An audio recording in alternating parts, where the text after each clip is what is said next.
Welcome to True Crime Garage. Wherever you are, whatever you are doing, thanks for listening. I'm your host, Nick, and with me as always is a man that bases his nightlife on the old saying, a burrito before beer and you're in the clear. Ladies and gentlemen, joining us on this beautiful Taco Tuesday, here is your captain. Snoochie Boochies. It's good to be seen, and it's good to see you. Thanks for listening. Thanks for telling a friend. Thanks for telling your mother. Hi, Mom. Hi. Sorry, Mom. Today we are drinking Cross of Gold by Revolution Brewing Company in Chicago, Illinois. Garage grade 4 big fat bottle caps out of 5. This is a lighter beer, perfect for summertime. A crisp golden ale with a delicate hop finish. And they brew this with a little bit of wheat and a tiny bit of honey. So I love that stuff. Great for summertime. Perfect for this hot weather. And this fantastic beer was brought to us by these fantastic people. First up, a big thank you to Allie out in LA.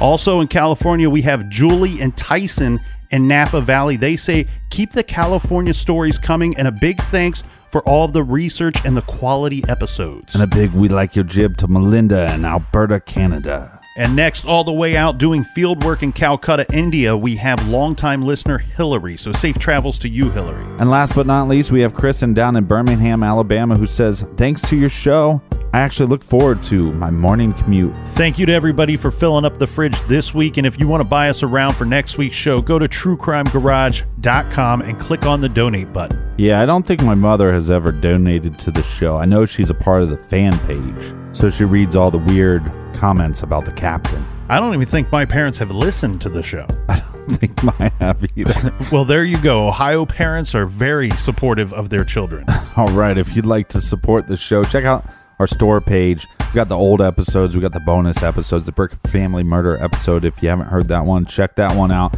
Also, we got some t-shirts. Plus, I'm working on some new t-shirts. I got working on that Team Colonel shirt. You mean Team Nick? Well, we'll see what happens when it gets back from the printing press. All right, Captain, that's enough of the t-shirts, enough of the website. Everybody gather around, grab a chair, grab a beer. Let's talk some true crime.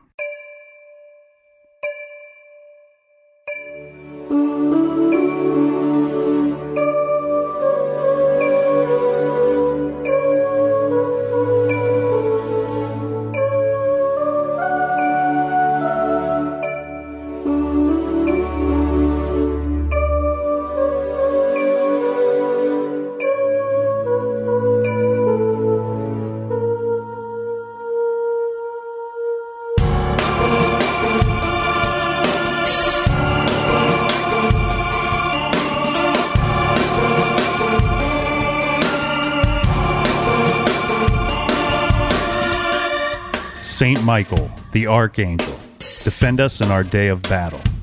Protect us against the deceit and wickedness of the devil. May God rebuke him, we humbly pray. And you, Prince of the heavenly host, by the power of God, banish into hell Satan and all of the evil spirits who roam through the world, seeking the ruin of souls. Saint Michael is one of the principal angels. His name was the war cry of the good angels, as he led them in the battle fought in heaven against those led by the dragon, who was in fact the devil or Satan. The devil and his followers were defeated, and they were thrown down to earth. According to Scripture, Christian tradition gives to Saint Michael 4 offices: to be the champion of God's people, to fight against Satan, to call away from earth and bring men's souls to judgment, and to rescue the souls of the faithful from the power of the enemy, especially at the hour of death. Tuesday, March 3rd, 1998, Monroe, Wisconsin. 2 men, both priests, are driving. It's about 8:30 p.m. Father Alfred Kunz, the passenger, is getting a ride home from his longtime friend and pal, Father Fiore. A dusty Wisconsin snow was falling. Fiore and Kunz had a 70-mile drive ahead of them, taking them all the way to the tiny town of Dane, Wisconsin. With a population of only about 700 hardworking and God-fearing people, Dane was only a small blip on the big Wisconsin map. It was where Father Alfred Kunz had called home for many years. And for many years he has loved and taken care of the good people of Dane.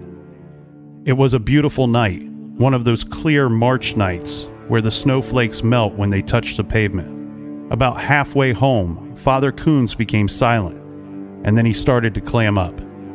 Fiore looked at his friend and said, "Al, you have been a good friend for so many years, and I love you for that." There was a long pause, and Father Kunz looked up. There were large tears running down his face, and all he could say was, "I know. I know." Around 10 p.m. that night, the two priests had arrived at St. Michael's Church, the destination for Father Kunz. He got out of the car. Father Fiore rolled down the car window and shouted, "Hey Al, make sure you get yourself something to eat." "I will," Kunz yelled back, before heading inside and out of the cold. Most likely within an hour or two of arriving home, Father Kunz was startled. A noise woke him from his sleep. Someone was in the building. A stranger stepped out of the cold night and into the church and home of Father Kunz. But this part of the story is a mystery, because we don't know the stranger's name, and we cannot see the stranger's face. We can only wonder if Father Kunz knew the name or recognized the face. Regardless, Father Kunz would have greeted the stranger with warmth and kindness. "How may I help you, my child?" But the stranger was not seeking the love of God, the warmth of the church. He only wanted one thing from Father Kunz. The stranger would greet Kunz with anger, maybe an accusatory question, a death threat, or words of hatred. The stranger rushes the old priest and attacks him.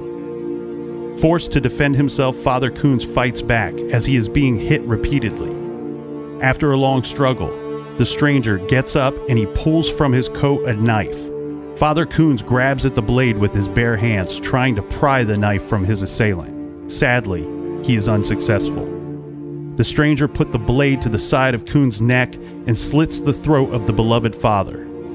The stranger, now covered in blood, injured and probably cut, stands up. And as he gathers himself, he curses the priest. Then he steps back out into the cold night. Who was this stranger? Was he a mentally ill drifter, or some sick, twisted Satanist, or was he someone the priest had trusted? This is True Crime Garage, and this is the case of Father Alfred Kunz.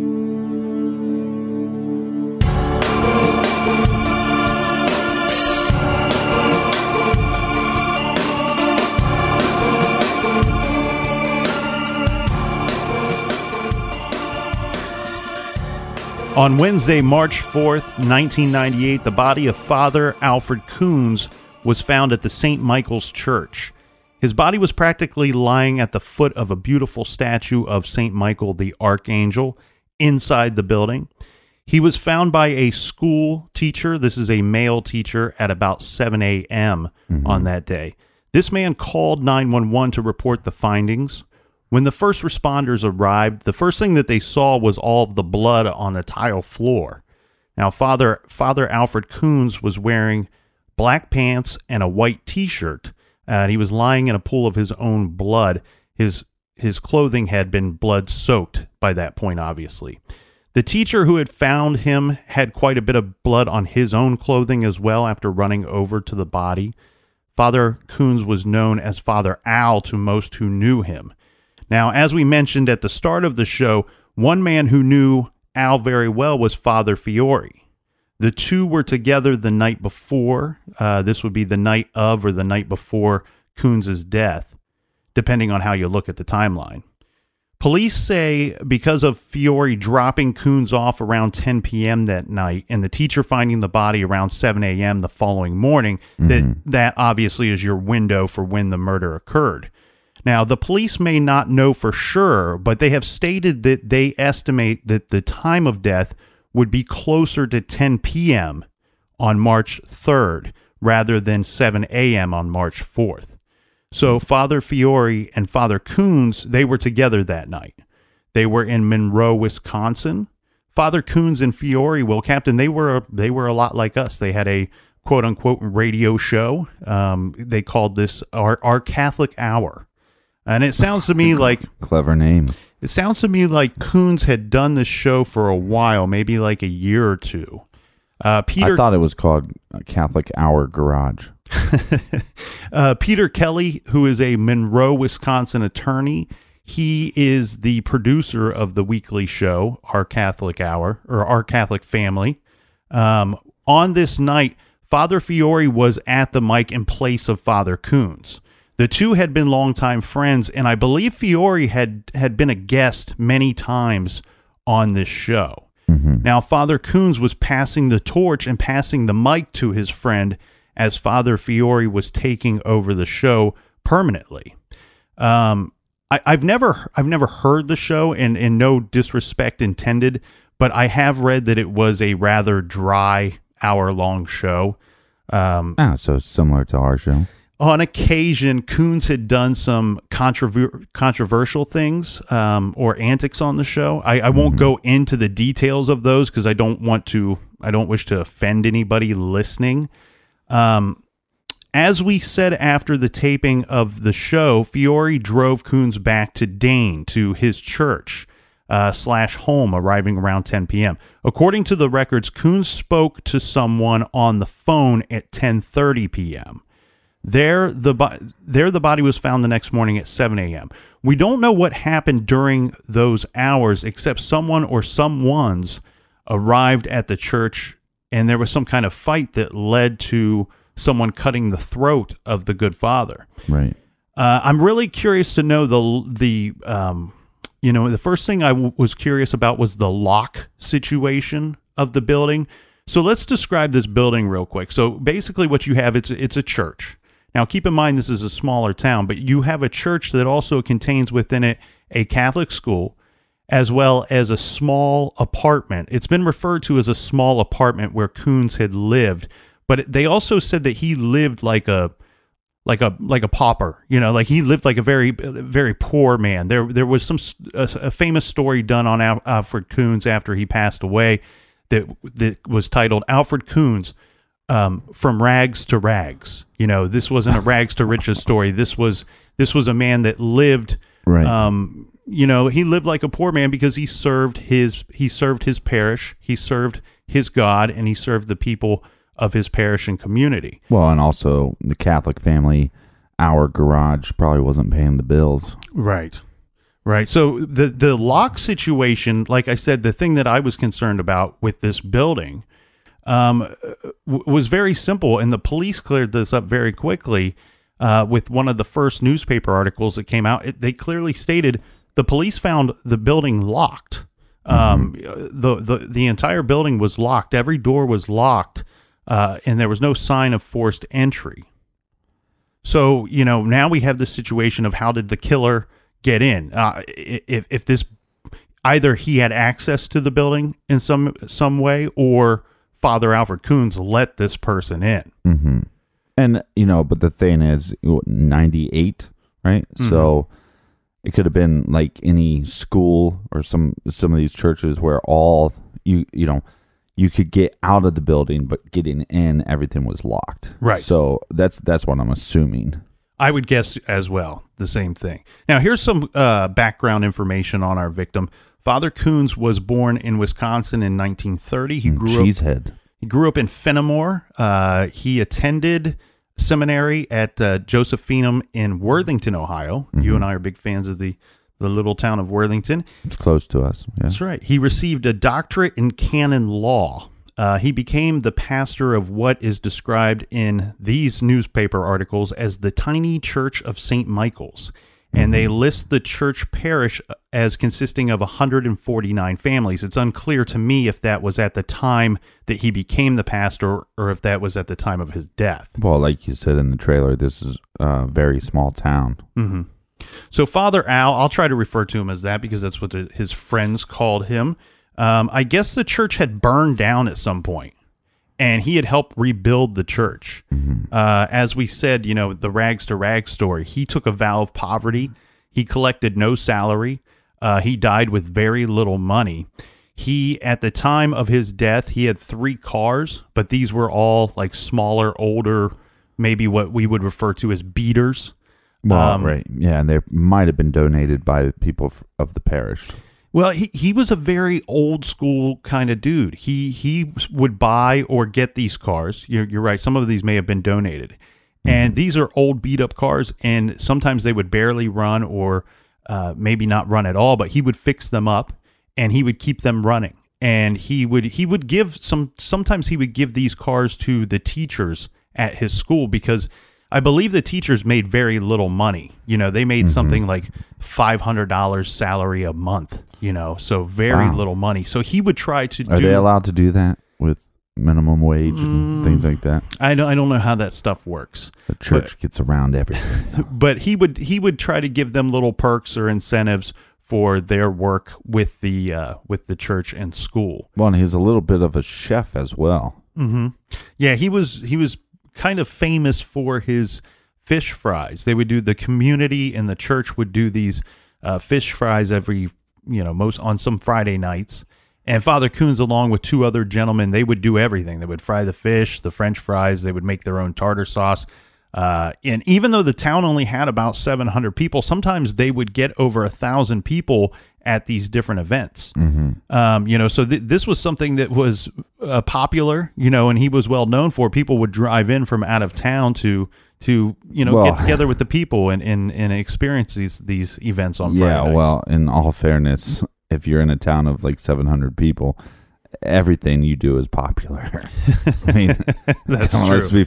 Hey man, we're going to go watch little Kevin. He learned to tie his shoes. We're going to go watch him. Okay, 700 people show up.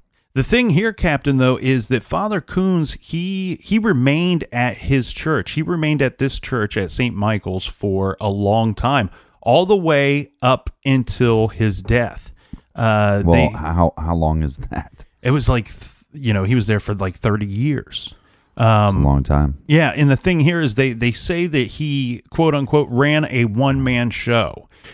He kept basically no records. He had no calendar or daily planner, and rarely kept notes on things concerning his work at the church, this including counseling sessions.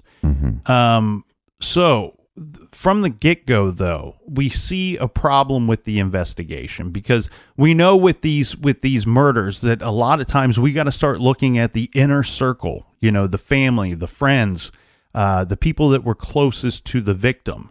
Well, immediately the investigators have a problem, because we have a guy that he didn't write anything down. They would have to go to other people to find out what this guy's future plans were. What was his future appointments? Who was he supposed to go see? What was on his calendar that maybe he only kept in his mind? So this made the investigation more difficult. Plus, they're not able to really fully establish things that maybe only Father Al would have known, or Father Al would have wrote down regarding his relationships with other people, or especially his work with the church. Yeah, but how many people write that down? Hey, I do a podcast with Nick. I like Nick. We drink beer together. We have fun. He's very funny. I appreciate all those nice things. Off of the mic. When he's not on the podcast, he's very funny. But the thing here is, Captain, if investigators can find a diary, a calendar, if they have a computer that they can sort through. Do grown men keep diaries? I don't. Okay. Some do. Yeah. But a lot of people keep a calendar. A lot of people do, sit at a computer for X amount of hours every day. These are all things that can help your investigation. He was killed at the age of 67. He was at St. Michael's Church for 31 years. You asked how many years. It was 31 years. And I didn't realize this until we got into looking at this case. I grew up Catholic. You grew up Catholic. I wouldn't say we were the best of Catholics. We weren't. We weren't Dude, there. Shut your mouth. I was an altar boy. No, you weren't. Yes, I was. You were? Yeah, for a while. I was confirmed. I was confirmed. What was your confirmation name? I think we already got into this on the show. I can't remember what you said. Hans. Was it Hans? No, it's Isaiah. Oh. And you don't remember your name, do you? No. See, I remember this. I was too busy being an altar boy, so. I didn't realize that it's a very rare thing for a priest to remain at the same church for that many years, for 31 years. I'm going to keep that joke to myself. So both of us were raised Catholic. Neither one of us are practicing Catholics today. I think we mainly were confirmed Catholic just so we could play on the football team. Hey, I pray a lot during the football season. Yes, yeah. Now, Father Al was not only just a good priest, but he was a good son as well. His mother lived about an hour and a half away from him, and he would visit her often, almost every week, sometimes more than once a week. The thing here is that I heard she did his laundry. So. The thing that I thought was really nice and almost cute in a way, in a mama's boy kind of way, he would visit her obviously on her birthday, but he would call mass at her local church on her birthday. So she would go there, and maybe drag a couple of her friends with her so she could show off how proud she is of her boy. Right. And like we said, he was old school. One thing that he would do is he could say a Latin mass, which I don't know how often. I don't know if these were things that took place often, a Latin mass. I don't know if they did that at my church growing up. I wouldn't have, I would have recognized that it's a different language, but I wouldn't have known anything that was being said. Well, they did it at mine, but to be fair, I mean, they start talking and you don't know if they're just saying gibberish or if they're speaking Latin, so... I do like when the priest sings and talks at the same time. That kind of that always inspired me. I was trying to pull a Frank Sinatra. All right, so this guy was a good guy. I'll post a picture of Kunz on Instagram. Mm-hmm. One of the things that is interesting, he kind of has it's not a lazy eye, but it's kind of a droopy eye. Really? I think, are you certain? He might. I just thought he was kind of the dude that, if he knew he was having his picture taken, he would, cock the one eyebrow up. Maybe that was his pose kind of thing that he'd like to go to? That's my pose, and you don't get a droopy eye. Okay. That's a different look. It's just kind of a droopy eye. I mean, if he just comes across as goofy, maybe even a hint drunk. I'm not saying he was an alcoholic or that he was a drunk. That's just kind of... Because he's got a happy face. That's that's the best way to explain it. Friendly. When you see him, he has a natural smile. Mm-hmm.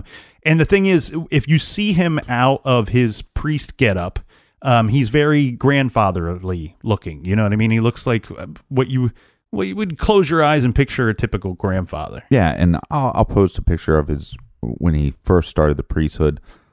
Handsome gentleman. But I think then as he got older, I like the guys that as they get older, they embrace it. Mm-hmm. And they just go, I'm the goofy older guy now. Mm-hmm. I'm not trying to be handsome or suave. Mm-hmm. Captain, we have to go through the autopsy, the evidence, and the police findings from the immediate get-go. One of the first articles that came out, we had a situation where the police were saying that they were looking for a motive for this crime, because it's very rare. I have to believe it's very rare for a priest to be killed, and a priest to be killed inside one's own church. Now, they did state that they would not rule out robbery early on in the investigation. I do want to mention one kind of thing that I thought was a little bit sad. To see a man that gave so much of his life to the Catholic Church and to his community, and helping others. The thing here is the priest could not complete the last rites for Father Kunz because of the investigation. A reverend from a nearby town of Lodi gave Kunz final absolution, but officials did not permit him to anoint the body with oil, as the oil, it was said that the oil may interfere with evidence or things that they were looking for on the body. So I found that to be rather sad concerning that, considering that he gave so much of his life to the faith. We'll get back to the case of Father Alfred Kunz after this quick beer break.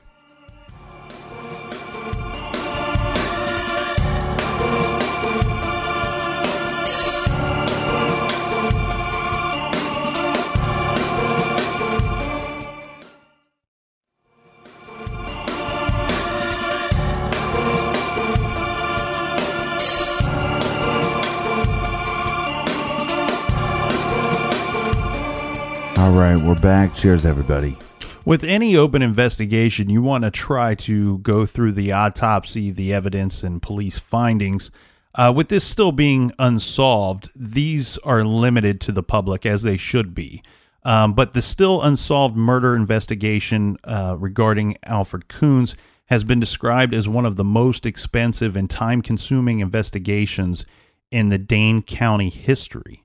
The crime scene was described as grisly and gruesome, which we should expect it to be, with the cause of death being, Father Kunz had bled to death. He was discovered face down in a pool of his own blood. His throat had been cut. He was lying in the hallway area, what's been described as the hallway area, near the door of his apartment to his living quarters. Right. Someone had used a razor sharp, what's been described by the police as a razor sharp blade to cut the artery. This is just below Kunz's jaw. Medical experts said that he would have fainted when the cut was made, and he would have only lived for about a minute, and this would have been in a dazed, dreamlike state. Now, one big indicator to the investigators was Father Kunz had marks on his hands and arms. It was very obvious to the police, and they're not very descriptive about these, what led them to believe this, but they state that they know for a fact Kunz fought his attacker. Right. That'd be the marks on your hands. And they're also saying that the attacker would have had obvious signs of injury, meaning that the investigators believe or have evidence to point them in the direction of believing that this person was probably punched in the face is the best way that I can gather from this, because they've repeatedly said the attacker would have had obvious injuries. Well, and maybe they can tell. I mean, you're going to have cuts on Father Kunz's hands, but as far as the human hand is not designed to punch things well.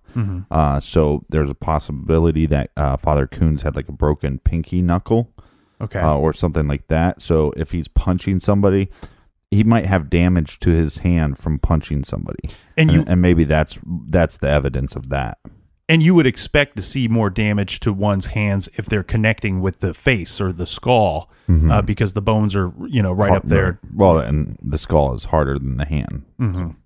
And so this person would have had obvious injuries on their face from being punched. The other thing that they believe, too, that it's very likely that the killer did not anticipate that amount of blood. Remember, we've talked about in the past that sometimes when there's a struggle or when there's blood involved, the blade can become slippery. And yes. You can cut yourself on accident, or it could be even leave yourself with a decent size cut or cuts because of the struggle or because of the blood. Well, and we've talked about that before with if you have a blade, like a knife, right? You have a standard knife, but it normally has the handle and it has almost like a hand stopper, a hilt. Hilt. What I believe they call it. So when if it got slippery, that hilt would stop you from cutting your hand. Now, if you have a box cutter or a kitchen knife, or like a razor blade type thing, razor blade, then there's no hilt there. So it doesn't stop your hand from sliding, and you want to talk about a devastating cut. You thought a paper cut was bad. Now, right away in the investigation, Captain, one thing that I found interesting was the deputies were asking neighbors, people that lived in this rural community, apologize, to watch for unusual items on their lawns. And the investigator stating, anytime that you have a crime like this, there is always the possibility that someone has discarded something as they left the crime scene. So I'm assuming that they were hopeful, the police were hopeful that maybe that the attacker leaves the church as he's walking back wherever he's going. He's dropping the murder weapon. Mm-hmm. Yeah, that he would have disposed of the murder weapon by just tossing it in some random location. All right, so what we do know, let's just recap this real quick. We know that Father Kunz was attacked and murdered in the hallway. Mm-hmm. We know that there was a knife or a blade involved. Correct. We know that there was a lot of blood, so the attacker would probably have blood on them. Mm-hmm. And there's some evidence, we don't know what the evidence is, but possibly where this the attacker would have, or the murderer is what I probably should say, the murderer would have blood on him, maybe a black eye, maybe cuts on them. Correct.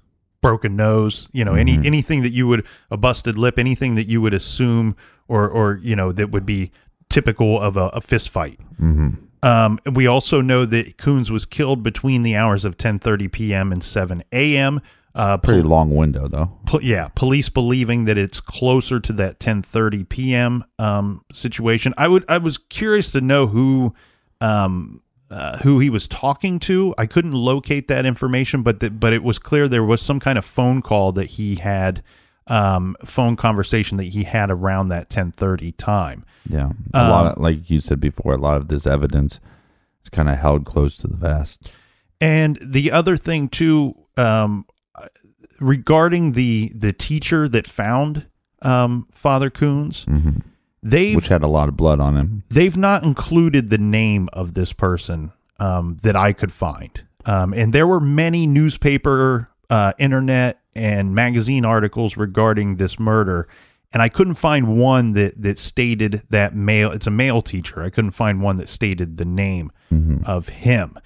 We do know that the doors were all found locked. There was no sign of forced entry. It was, we said that Father Fiore had that the evening with Father Kunz the night before. It was Father Fiore who formally identified the victim at the scene. Now, one thing I was a little curious about was the Father Fiore situation. He's he's taking over this radio show. Was that some kind of problem between the two of them? They were longtime friends. They actually worked together on many projects that they created themselves. And it had been reported many, many times. We talked about Kunz purchasing or getting these vehicles and fixing them up.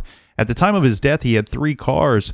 And he was somebody that everybody said, well, he loved to drive. Like that was a big hobby of his. And I thought, well, if he loved to drive so much, why is he why is this Father Fiore driving him 70 miles both ways?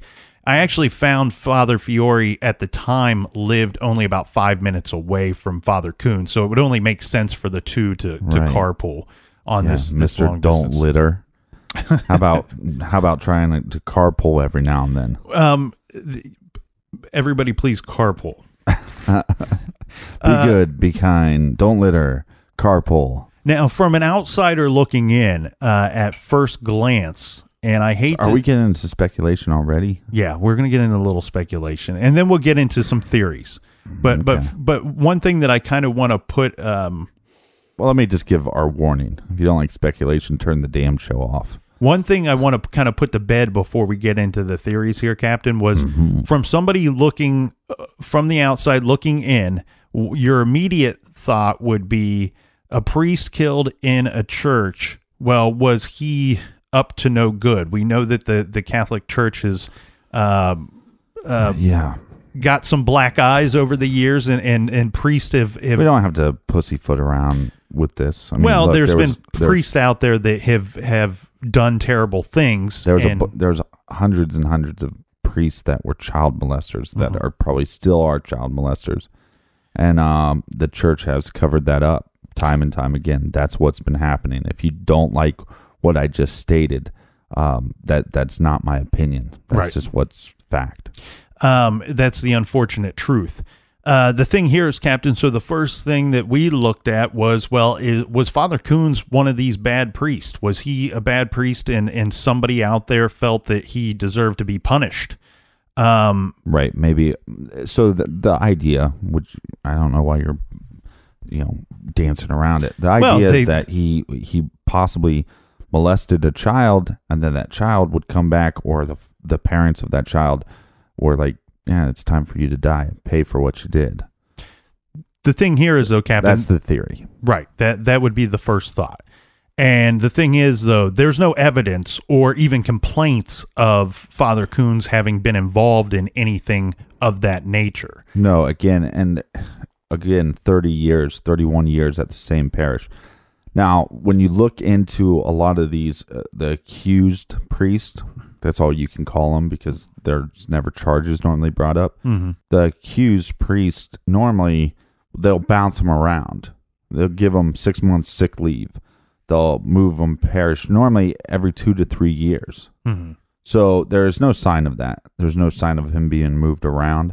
No, Father Al's at the same location for 31 years. Right, and like we said, there was no, even after his death, there was nobody that came forward. Right. So it is a small community, and I think with the small community, you're going to, if he was up to no good, you're affecting a giant percentage of that population. Actually, the other thing too, Captain, is what came out after his death, where there were many priests that were coming out, as well as people within the parish that were, devout and very close to Father Al, that were coming out after his death and saying quite the contrary, that Father Al was not a bad priest. Mm-hmm. He wasn't a child molester. He was actually kind of policing other priests, that he was what they called a discreet whistleblower. And this was, like I said, several priests said this, and several people in the parish had said that he was keeping an eye on some things. And he was, I don't know how vocal he was with it, because like I said, this is stuff that came out after his death. It sounds more to me like, he would report these incidents or report his suspicions to, superiors, to these other priest superiors. Right, and like we said again, this was 1998. This is actually 3 years, I think, before the Boston story broke, 2001, with the whole priest sex scandal in Boston. But I think this was something in that community that was being talked about and being discussed. And from what I found, it seems like he was doing a lot of research into these possible connections with priests in the whole state of Illinois. Mm-hmm. So what did he know, or what did he uncover? Could that be a possible motive? Mm-hmm. Now, the thing here is, Captain, early in the investigation, we have Dane County Sheriff's Detective Kevin Hughes regarding the thought of motives for the murder of Father Kunz. He says, the motives are all over the place. This could be anything from jealousy to power and control to betrayal and fear of exposure. He basically says, it could be any one of these things. So you can take your pick at this point when you're investigating this crime. Now, very early on in the murder, they had a whole bunch of guys, maybe 30 men and women investigating this murder. They did a lot of hard work on this. Now, there were many theories out there regarding the motives or why he was killed, but several priests have theories of their own, and we'll get into those. The first one being that either Satanists, possibly Luciferians, killed Father Al Kunz. Okay. It's been suggested, many have suggested, that there is a body of evidence that suggests that Satanism was involved in the murder. Now, we gave a warning a couple weeks ago, and we don't typically do these because it is a true crime show, but you don't expect to hear about an animal being harmed or killed. So I'm throwing out, this is the warning. I was actually received some feedback that said, hey, next time when you're going to talk about that stuff, could you make sure you throw out a warning in advance? And I thought, well, you should pay attention because we did give you a warning. Here's your warning. This is the official warning. So, and I apologize for this, but it has to be reported. A mutilated calf was discovered on a farm just about 15 minutes away from St. Michael's Church, where they found Kunz's body. The calf, this was found just the day before. Mm-hmm. The calf had its throat slit. Its throat slit. And its blood was drained into a milk pail. Mm-hmm. The calf's genitals had been cut off as well. The calf was in a cage when it was killed, or at least fenced in, maybe in a stall rather than a cage. But the articles I read refers to the calf as being caged. Mm-hmm. According to police reports, this happened between 10 p.m. on March 2nd and 4 a.m. on March 3rd at a farm. So again, this is a very similar time frame, just one day before Kunz's murder. Right.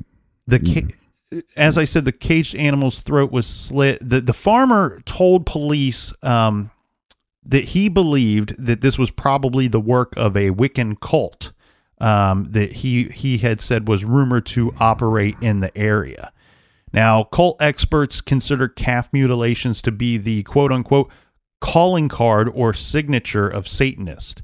Kunz's slit throat was also significant to these same experts. I wonder if there's a way to test, the blade entries and things like that of the bodies, if they'd be similar. That's an interesting thought.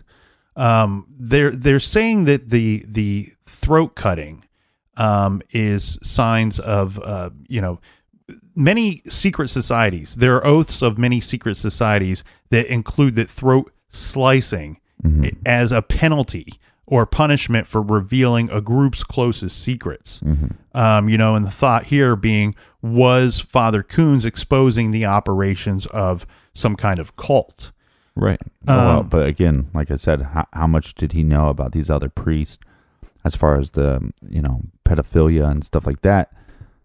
But also, were those priests connected to other organizations, that were more sinister? So that's just a rabbit hole. Now, one driving force behind this thought of the Satanist or Luciferians was Kunz's friend and associate. This is a former Vatican insider, Malachi Martin. He certainly thought so. And this is obvious because just 6 weeks after Kunz's murder, Martin appeared on a radio show claiming to have inside information that Kunz's murder was carried out by Luciferians. For what reason, though? Did he say on the radio show? I did not hear the article. I did not hear the entire interview. According to, this would have taken place in the late 1990s and late 1998. So I was unable to find the entire interview. Right. But according to Martin, Luciferians are not your garden variety devil worshippers, but they are devil worshippers nonetheless. He also insisted that Kunz had either assisted in several exorcisms or performed them himself at the St. Michael's Church, and that he often consulted with Martin regarding these exorcisms. He also... I think Martin was actually pretty famous for exorcisms, wasn't he? I think that's the priest I was reading about. Yeah, you're exactly right. Martin was famous for a lot of things, and we'll get into that in just a second. But one more thing that Martin was saying was that Luciferians resent, what they resent the most is interference with someone they regard as their own. Adding that his friend believed that his life was in danger for weeks leading up to his death. He says that I don't know who we are when he says we, but he says we are all convinced beyond anything that Father Kunz was killed in hatred of the faith as punishment and as an example for the rest of us. I'm assuming he means we as in priest. That's what I would assume. And he also states that a week before the murder, a woman who was certain her middle-aged son was demonically possessed was referred to Father Al Kunz for an exorcism. And this was going to be done. He was referred by a bishop in Minnesota. The woman and her son had not yet arrived as of the night before Kunz had died. Martin also said Kunz was afraid for his life for weeks leading up to the murder. It sounds to me, Captain, like it's a little unclear in my notes, but it sounds to me like this. Well, maybe get some more clear notes. This woman had made some kind of appointment to meet with him because, it does state that they had not arrived to meet with Kunz before his death. Yeah, but old Alfred doesn't write anything down, so we don't know. Right. It's funny when you're saying he doesn't write anything down. I'm like, well, really, who writes a lot of stuff down? But I guess you would write down appointments and for stuff an exorcism or to discuss an exorcism. You think if you're going to have a fight with a man possessed by the devil, you're going to mark that down on the calendar. You're going to get up every day and you're going to chug your eggs and you're going to run up the stairs. My calendar is not very complete, but I would be dreading the arrival of that day. Next Wednesday, it's on like Donkey Kong. Well, okay. So should we talk a little bit about? Let's talk a little bit about Martin for a second before we get into some of these other theories. Martin is the priest that's giving the interview with the radio. Yeah, and I don't want to go into this all the way because I don't fully understand it. There's probably a lot of intricate workings inside the Catholic Church that we are unaware of. But, there have been people that have questioned this Malachi Martin, his authenticity as being a priest, his authenticity as having been a quote-unquote Vatican insider. We're not going to debate that on this show, but I do want to throw that out there to let you know there has been this talk. You can certainly look into Malachi Martin as much as you want. There's a lot of information out there on him. He was a best-selling author. Apparently, he had asked for special permission from the church to become an author. The thing here is where I think you see the problem with Martin is a lot of his books were talking about Satanism being involved in the hierarchy of the Catholic Church, as well as sex scandals and the pedophilia that you had talked about being involved in the church. He had several best-selling books, and maybe that's why the church pushed him away or kept him at arm's length. But as you said, he was known for his exorcisms. He was known to be a big proponent of reminding everybody every chance he got that there is a constant battle between good and evil going on, and there are people out there that are getting possessed by these demons, and he was leading and assisting in many exorcisms and wrote several books, whether, most of them are considered to be fiction, works of fiction, but he says that a lot of his works are based on reality. Off of experiences that he had. Well, but it also kind of makes you wonder, if this guy has connections with the church, what is his motivation? I mean, he has some motives here too. I mean, let's just assume, hypothetically, right? Right. Hypothetically, Alfred Kunz gets some information that there is some, some touchy going on with some priest, right? And he is going to, and maybe he's presented this evidence to some people. I actually heard that he actually sent some stuff to the bishop before. So if they looked into this information that Father Kunz gave them, there was some validity to it, and they didn't do anything about it, and then he contacted them and said, hey, what are you doing about this, right? That would be, if, again, connections with the bishop, connections with, the Vatican or whatever, that would be a reason, oh, well, he was killed by Satanists. Well, actually, he was killed by priests, but we're going to call him Satanists, and that's our cover-up. He was killed by the church, but hey, guys, he was killed by Satanists. So that would be a motive there for him lying. But but I don't know. Well, but the thing here is, I think, I see Malachi Martin as and maybe it's not all over the shop, but he seems to be presenting almost two different arguments that kind of, I guess they intertwine each other at some point, because he states that, it was known that the format of that hour-long radio show, that Catholic Family Hour show, was going to be modified. Martin, I guess, was at times a regular guest on the show, and he was labeled as an expert on deviant sex rings within the Catholic Church, stating that the night Kunz was murdered was the exact same night that Kunz's friend, Father Charles Fiore, was going to take over the Catholic Family Hour show. Fiore planned, this is according to Martin, Fiore planned to begin exposing satanic pedophile rings within the Catholic Church. Fiore was in a perfect position to collect intelligence on deviant sex rings both inside and outside the Catholic Church because of his participation in what Martin says is calls the Council for National Policy. So everything I just said makes zero sense then. Well, so because then that wouldn't be a cover up, right?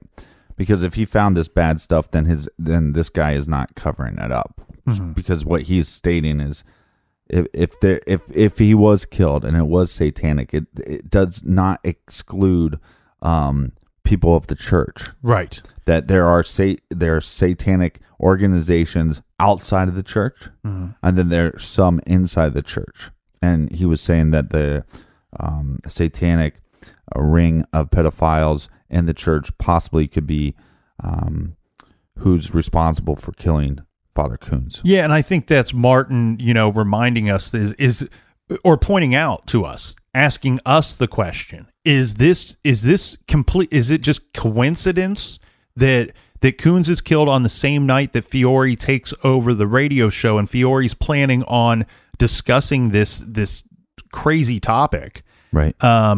And was Kunz killed to shut up Kunz, his work that he was doing behind the scenes, to the reports he were filing with people, and as a warning to Fiore to not go out with this information. Now, according to Martin and to others, Fiore then changed his plans for that radio show after the murder of Kunz. Of course he did. Well, we can say of course he did, but we don't know exactly what his plans were. It's one thing for Martin to say this is what he was planning to do. It's another thing if that was actually the case. Yeah. Does anybody write this stuff down?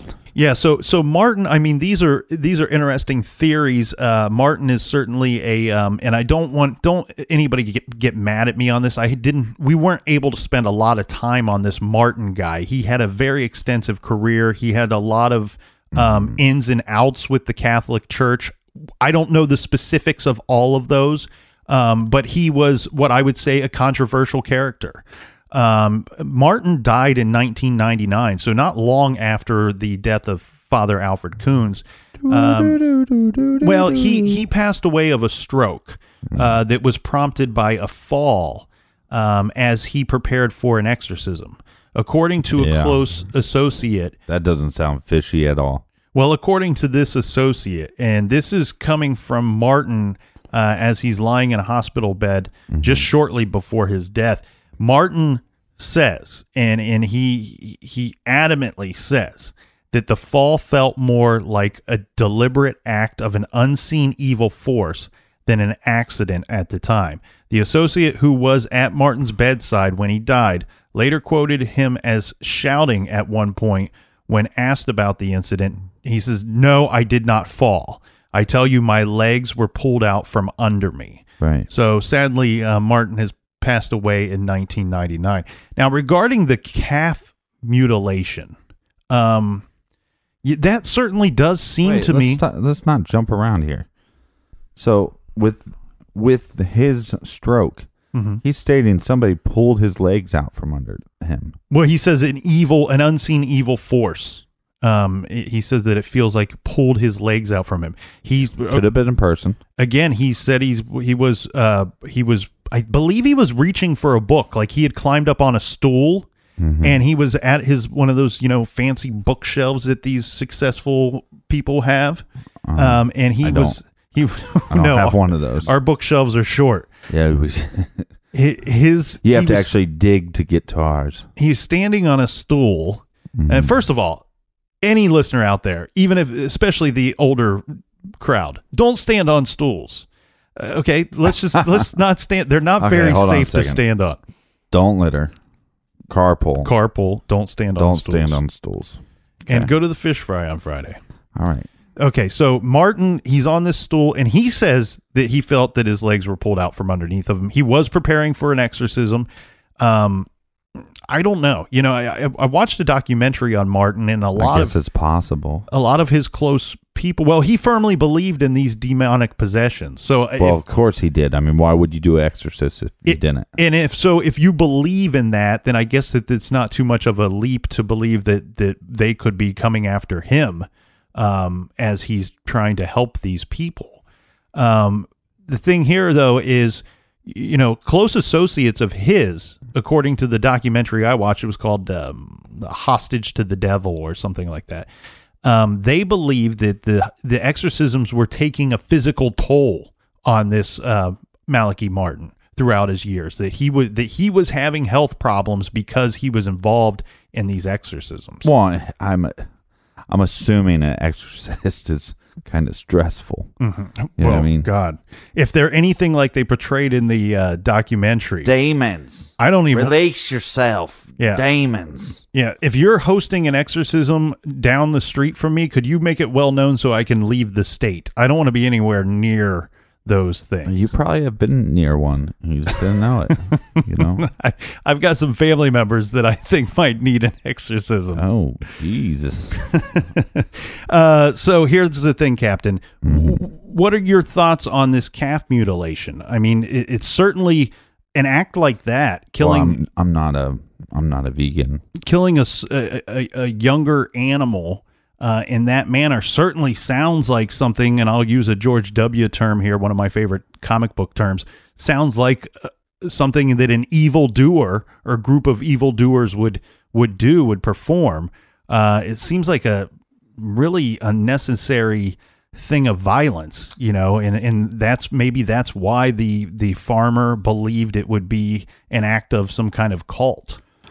Yeah, it's interesting to me. One, I would want to know, did the farmer have any exchanges with anybody where maybe he did something wrong, So that's a possibility there. Are they connected? It's very possible. I mean, we have in the same town, a very small town, we have an animal with its throat slit, and then we have a priest the next day. Yeah, roughly 15 miles away from one another, roughly 24 hours apart. Yeah, and are they connected? Possibly. It could be the same individual. Do I think that's a sign of it being satanic? I don't believe so. That's all based off your, this case is so difficult because, religion is such a personal thing that, it's like, if somebody said to me, well, this person killed a calf and then it killed a person, and that those acts are satanic, those are acts of the devil. Well, I would agree with you, so does that make it satanic? You see what I'm saying? Right. And I think I want to hit on something that you chimed in there about was, did this farmer have any grievances with somebody in the area? Because to me, calf mutilation and animal sacrifice sounds, and I hate to, it sounds a little more teenager, a little more teenager satanic cult kind of thing to me. That's where my gut goes with that. As far as the mutilation, did this farmer have any problems with somebody? Because, and I hate to use this word when I'm referring to a living animal, but this is how the law would see it. The calf is a form of property of this farmer. And, much like people that dislike one another or have some grievance against one another might destroy someone's property. Right. Well, somebody destroyed the property, and this being the calf, which Yeah. could be a valuable piece of property, especially to the farmer. It's an asset, you know. So I think when you think of it in those terms, yes, it's an asset. And so it'd be like, if you did me wrong or you owed me money and you don't have the money for me to collect, well, I'll hurt you in your wallet by killing this animal. And it's a horrible thing. And it takes a horrible person to do that act. And I think that the timing of the two are really what have to link them for me. You know, if the calf mutilation was a week before, 3 days before, 10 days before, I might not see any type of connection. But being so close in the manner of death being the same is disturbing, and it's a real big hiccup in this investigation for me. It's something Well, I think the timing, but I also think what's really interesting is not just the day, but the hours. You know, they claim that the calf killing would have happened after 10 p.m. to 4 a.m., correct?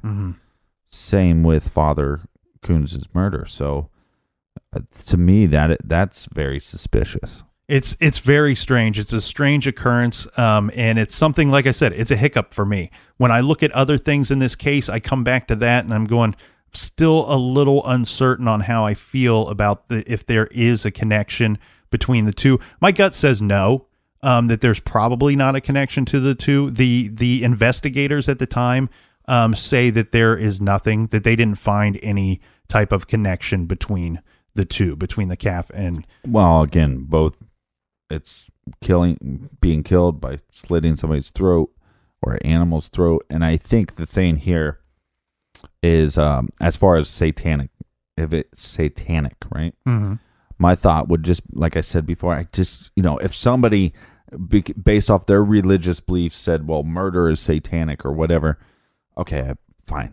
That's your viewpoints on this. To me, it could just be some sick individual that got a new knife or whatever, was wandering around town after 10 p.m. when the whole town probably shut down. Back in the day, for all the young listeners, back in the day, towns actually shut down. Like you get about 10 p.m., everything got pretty dark. So it could have been just some sick individual that got some knife, right? Was walking around by a farm and was like, you know what? I'm going to try to kill something. And that's a sick individual. That's a sick piece of shit. And that same individual could have then been walking by the church, sees the father dropped off, and thinks to himself, well, I killed an animal. Let me see if I can kill a person. And there's people, I mean, we've covered how many cases? There's people out in this world that are that messed up. Well, there's also people that will take out insurance on, racing horses or different kinds of valuable animals that they have, and then burn down the stall for the insurance money. I don't know this guy's situation or the cow's situation. It's sad for the cow, obviously. But yeah, my gut says that there's probably no connection. Now, the thing here, though, Captain, would you think that if Kunz were killed by Satanists or like Martin might suggest, a specific group of Satanists, the Luciferians, do you think is it the same as an act of terrorism? And what I mean by that is because we see, we've unfortunately come accustomed to acts of terrorism in this day and age, and the terrorists are usually pretty quick to claim what they've done. Where with the murder of Father Alfred Kunz, does it make you wonder, would they have set up the crime scene in a way that would suggest it was carried out by Satanists? Would there have been some indication of that at the crime scene? Yeah, but I believe law enforcement probably would have brought that to the forefront or earlier. So I think that's weird. We got a lot of other stuff that we need to get into. At the end of the day, I don't know if it was satanic acts. Like you said, I think there would be some kind of signature if it was a satanic act. Maybe not the calf murder. Maybe that would just be, we're killing a calf. Right. But as far as with the priest, I think there would be some kind of signature that's left to say, hey, this is a satanic cult that's doing this. Well, we have several different theories and a couple of suspects to discuss still on the board in the garage for this week. We will have to do that on tomorrow's show. So we will see you tomorrow in the garage. We want to thank all of you for listening. Yes, thanks for listening. Thanks for telling a friend. Thanks for sharing stuff on social media. I mean, it just helps. I mean, we can't thank you enough for the show blowing up as much as it has. Thank you, Captain. We will see everybody back here in the garage tomorrow. Until then, be good, be kind, and don't litter. And make sure you carpool. And make sure you don't stand on stools.